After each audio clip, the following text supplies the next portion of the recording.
My brother smashed my 16-year-old daughter's $15,000 Honda Civic with a rock. When my dad asked him to make it right, my brother dismissed it, saying we're family. Just forget about it. What happened next, with a sledgehammer in my dad's hands, shocked my brother and left everyone else in disbelief. Hey, Reddit. I didn't notice how quiet the afternoon had gotten until a scream shattered the silence. It wasn't the playful kind of scream kids make, it was filled with fear, the kind that grips your chest before your mind can catch up. I was in the house folding laundry that didn't need folding, trying to keep busy while my daughter was outside in the driveway, cleaning her car for the third time that week. Her car, something she took pride in, represented her first real taste of freedom. She had earned it through babysitting and summer jobs, saving every birthday check in an envelope labeled car fund. I matched her savings dollar for dollar. When we finally bought the Honda Civic, she cried so much that the salesman pretended not to notice. That car wasn't just a vehicle. It was proof that hard work paid off, that she was capable and trusted. And in a matter of seconds, it was all gone. I dropped the laundry and rushed outside barefoot. The driveway looked like a disaster zone,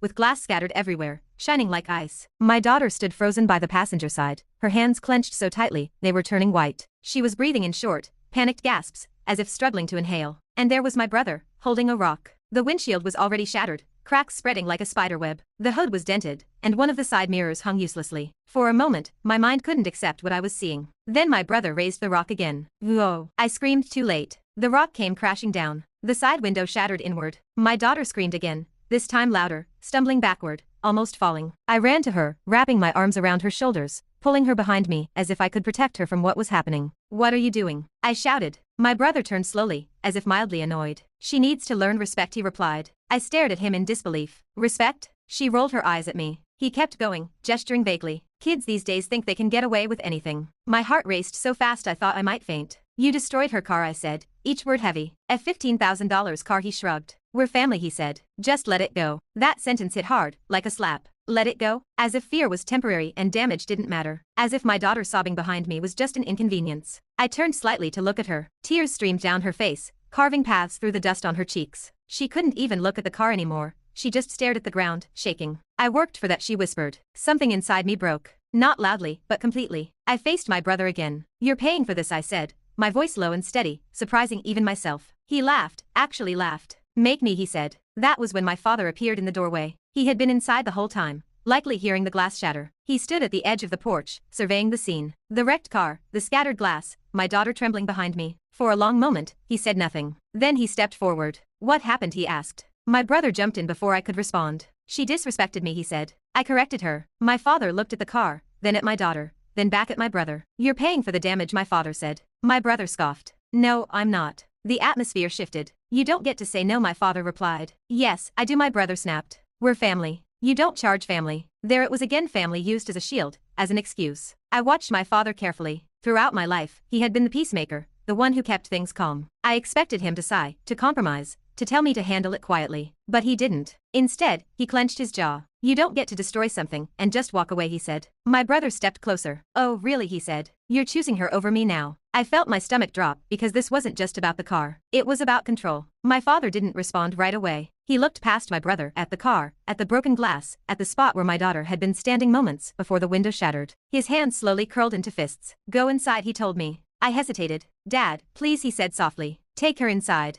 My daughter clutched my arm. I don't want to leave my car, she whispered. I know, I said gently. I know. We walked toward the house slowly. Halfway there, I heard the garage door open. I turned to see my father inside the garage. I heard something heavy scrape against the concrete. Metal dragged. My brother's voice changed. Dad, he called. What are you doing? The garage door rose fully, and my father stepped out, holding a sledgehammer. Time seemed to slow. My brother stared at it, confused. You said family means letting things go, my father said evenly. You said we don't hold each other accountable. My brother laughed nervously. Dad, come on, put that down. My father adjusted his grip. Then let's be consistent, he said. I stood frozen on the porch, my daughter gripping my hand, her nails digging into my skin, my heart racing. I didn't know what my father was about to do, but I knew one thing for sure, this moment, this driveway, this broken car had already changed everything. I thought I understood consequences, but what my father did next would force all of us to confront the meaning of responsibility, whether we were ready or not. For a long moment, no one moved. The sledgehammer hung in my father's hands, its steel head catching the late afternoon sun. My brother stood frozen at the edge of the driveway,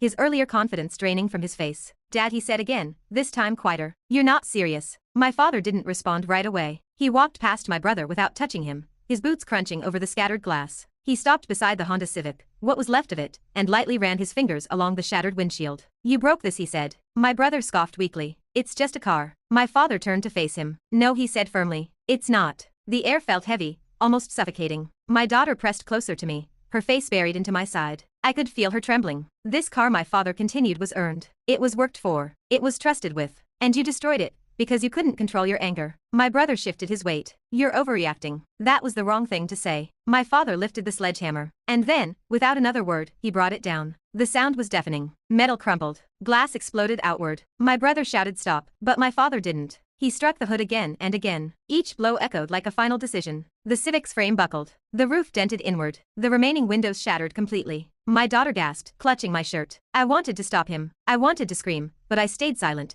because this wasn't rage. It was something else. When my father finally stopped, he was breathing heavily. He leaned on the sledgehammer, staring at the wreckage in front of him. Then he turned to my brother. "You said family means letting things go," my father said. "So now you let this go too." My brother's mouth opened, but no words came out. "You'll pay for the damages," my father continued. "All of them. And if you don't..." He paused. "Then the police will." Silence fell over the driveway. My brother looked at me, really looked at me for the first time since it happened. "You wouldn't," he said. I stepped forward. "Yes," I said calmly. "I would." Something shifted in his eyes. Fear. Real fear. Within minutes, neighbors gathered at the edges of their yards, phones out, whispers spreading. My brother dropped the rock. "I didn't mean to hurt her," he murmured. I looked down at my daughter. Her face was streaked with tears, her eyes red and swollen. "She didn't deserve this," I said. "And neither did I." My father nodded once. "We're done here," he said. That evening, we filed a police report. I didn't want to, but I needed to for my daughter, for myself, and for the lesson that should have been learned long ago. The next day, everything unraveled faster than I anticipated. When the insurance adjuster came, questions piled up. Witnesses had seen my brother. The damage wasn't accidental. Then something unexpected happened. My brother's wife called me crying. "I didn't know," she said. "I swear I didn't know he did things like this." I listened quietly. Then she revealed the truth.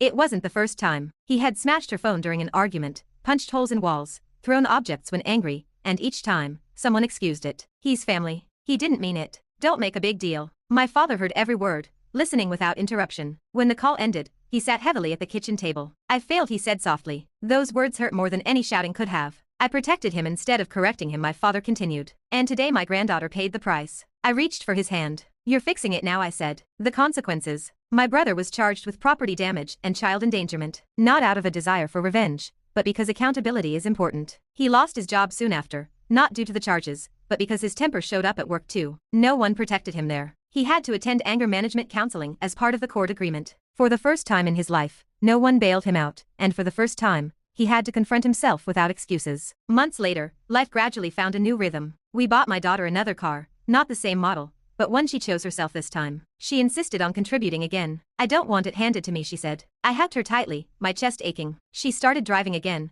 cautiously but proudly, and something else changed. She stopped apologizing for simply existing. One evening, months later, we sat on the porch watching the sunset. She leaned her head against my shoulder. "Mom," she said. "Yes, sweetheart. Thank you for choosing me." I swallowed hard. "I will always choose you," I replied. Across the yard, my father watched us quietly. Later that night, he pulled me aside. "I'm proud of you," he said. "You stopped a cycle I didn't know how to end." What I learned through all this is something I wish I had understood sooner. Family is not a license to hurt people. Love without boundaries becomes permission. Silence becomes acceptance. And letting it go fosters damage. Protecting children doesn't make you dramatic. Holding people accountable doesn't make you cruel. Choosing peace over chaos doesn't make you selfish. The real lesson? True family doesn't excuse harm, it stops it. The moment you stand up for what's right, even when your hands are shaking, is the moment everything finally starts to change. That was the day I began raising my daughter to recognize her worth and not tolerate abuse.